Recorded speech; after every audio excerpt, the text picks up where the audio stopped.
दोस्तों, आज बात करूंगा बाबा साहब की एक सच्ची कहानी के बारे में, जिसे आप भी सुनकर सोचने पर मजबूर हो जाएंगे कि एक व्यक्ति के अंदर इतना दिमाग कैसे हो सकता है। कोई महापुरुष इतना दृढ़ निश्चय वाला कैसे हो सकता है। तो दोस्तों, मैं चाहूँगा कि आप इस वीडियो को पूरा देखें।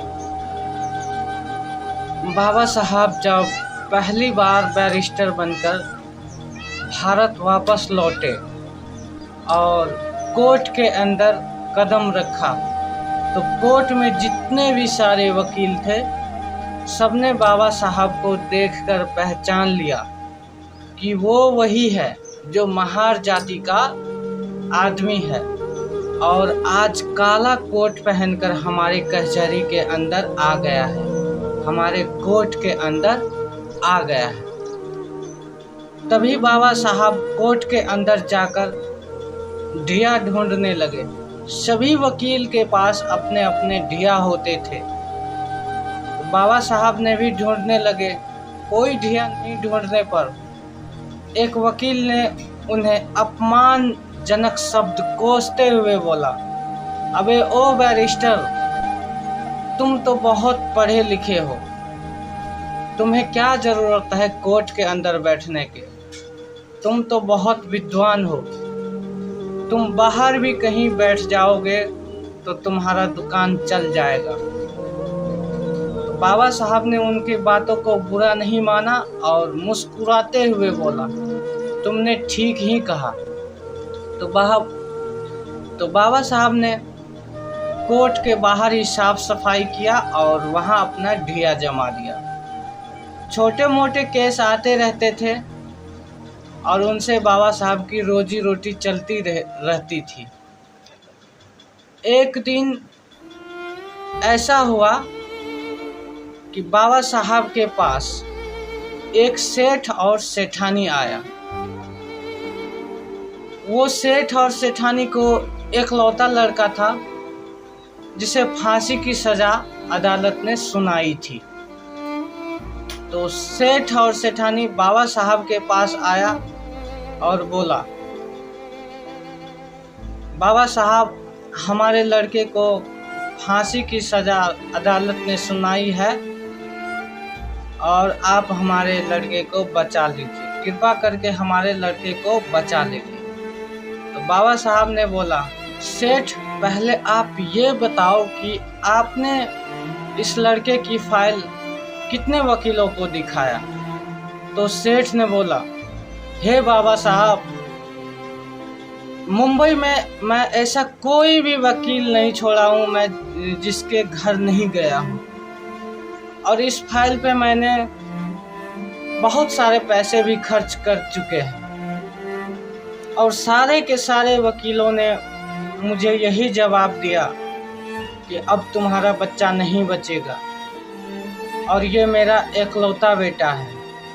मैं इस बेटे की केस पे इतना सारा पैसा खर्च चुका हूँ कि किसी के आने वाले 3 पीढ़ी तक बैठकर खा सके। तो सेठ ने बाबा साहब से रिक्वेस्ट किया, हे दलितों के मसीहा, हे बाबा साहब, हे बैरिस्टर, आप हमारे बच्चे को बचा लीजिए। मैं तो बाप हूँ, मेरा क्या है, मैं इस पीड़ा को सहन कर लूँगा, लेकिन जो इसकी माँ है वो जीते जी मर जाएगी, इसकी दुख में वो भी मर जाएगी। हे बाबा साहब, हमारे इस बच्चे को आप बचा लीजिए। मैं आपके चेहरा को देखकर बताता हूँ कि आप हमारे बच्चे को ज़रूर बचा लीजिएगा। और सेठ ने बाबा साहब को चरणों में गिर पड़े और हाथ जोड़कर बोलने लगे, हे बाबा साहब, आप मेरे बच्चे को बचा लीजिए। बाबा साहब उनकी बातों पे तरस खाते हुए बोला और फाइल लिया। बोला, ठीक है सेठ, आप घर जाओ, मैं आपके बच्चे का केस लड़ूंगा। जिंदगी और मौत में बस 10 दिन का फासला था।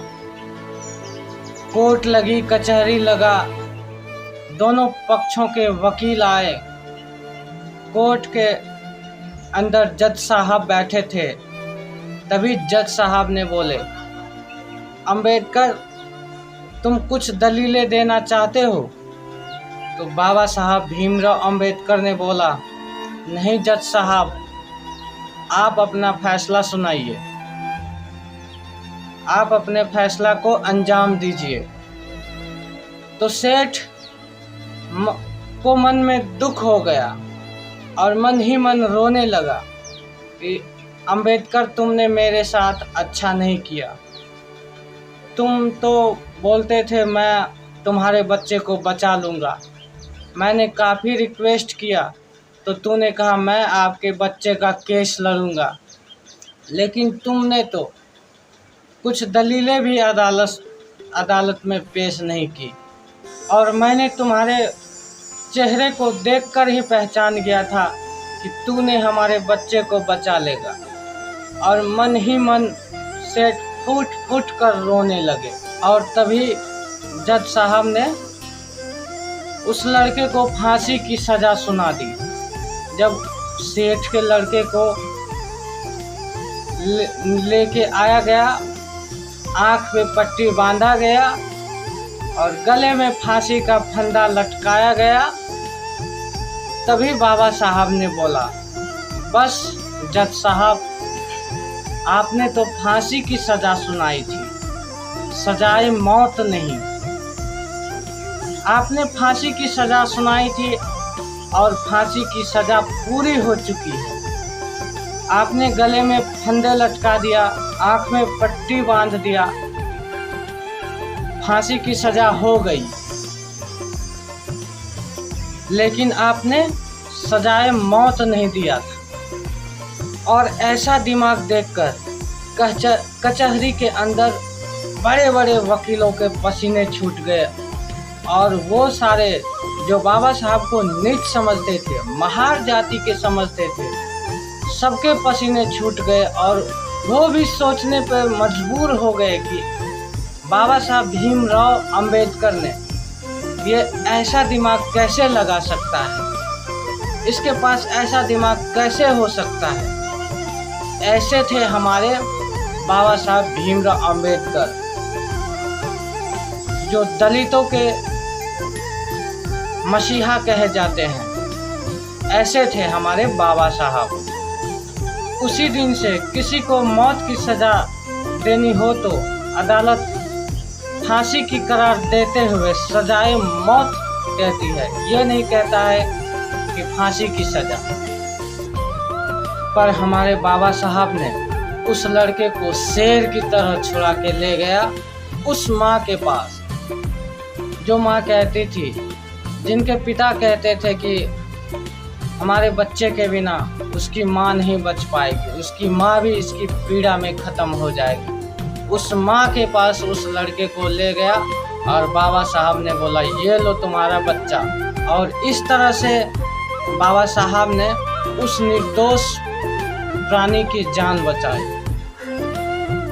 तो दोस्तों, कैसा लगा हमारा ये छोटा सा प्रयास आपको? अगर इस वीडियो में कोई गलती भी हो गई होगी तो आप लोग इस वीडियो में कमेंट के माध्यम से हमें बता सकते हैं।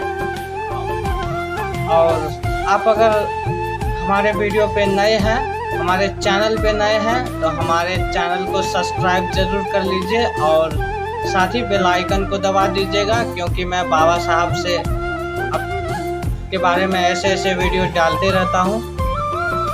मिलते हैं नेक्स्ट वीडियो में। जय भीम।